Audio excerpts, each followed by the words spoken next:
एक भोलेनाथ जी के सच्चे भक्त थे। एक दिन वो मंदिर जाते हैं भोलेनाथ जी के और उनसे कहते हैं कि प्रभु कब तक आप यूं ही मूर्ति बनकर खड़े रहेंगे, जाइए कहीं घूम आइए, आज आपकी जगह मैं लेता हूँ। तो भगवान कहते हैं कि ठीक है, मेरी एक शर्त है, तुम्हें यहाँ दिन भर में जो कुछ भी चलेगा, जो कुछ भी होगा, जो भी लोग आएंगे दर्शन के लिए मेरे, तुम्हें कुछ भी नहीं बोलना है, बस चुपचाप सब कुछ मूर्ति बनकर देखते रहना है, क्योंकि मैंने सबके लिए योजना बना रखी है, तुम बोलकर कुछ गड़बड़ मत कर देना। भगवान इतना कहकर उस आदमी को अपनी ही तरह मूर्ति का रूप देकर वहां से चले जाते हैं।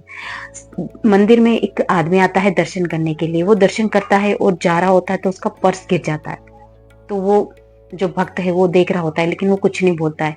उसके बाद में एक गरीब आदमी आता है, वो भी भगवान से बहुत रो रो कर उनसे प्रार्थना करता है। जब वो जा रहा होता है प्रार्थना करके तो वो जो पर्स गिरा था वो उस आदमी को मिल जाता है। तो वो आदमी बहुत खुश हो जाता है और भगवान को धन्यवाद देता है और वहां से चला जाता है। उस तब भी वो भक्त जो है कुछ नहीं बोलता, चुपचाप देखता है, क्योंकि उसे याद है भगवान ने क्या कहा था उनकी शर्त। उसके बाद एक नाविक आता है। नाविक आता है और भगवान से प्रार्थना करता है, मैं 15 दिनों के लिए यात्रा पे जा रहा हूँ, मेरी यात्रा अच्छे से हो जाए। जब वो जा रहा होता है तो मंदिर के बाहर पुलिस खड़ी होती है। पुलिस के साथ वो आदमी भी होता है जिसका पर्स गुमा था। वो सीधा उस आदमी पर ही इल्जाम लगाता है कि यही ये मेरे बाद आया था और इसी ने ही मेरा पर्स लिया है।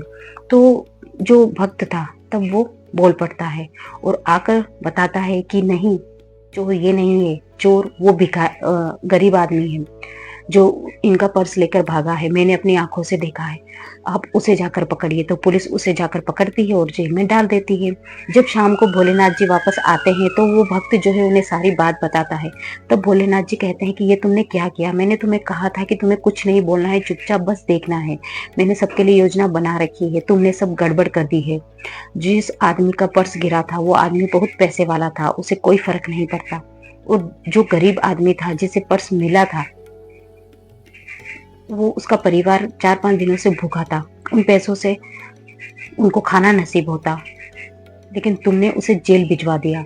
और जो नाविक था उसे यात्रा पर नहीं भेजना था, क्योंकि उसकी वहां मौत होने वाली थी, दुर्घटना होने वाली थी, उसकी पत्नी विधवा हो जाएगी।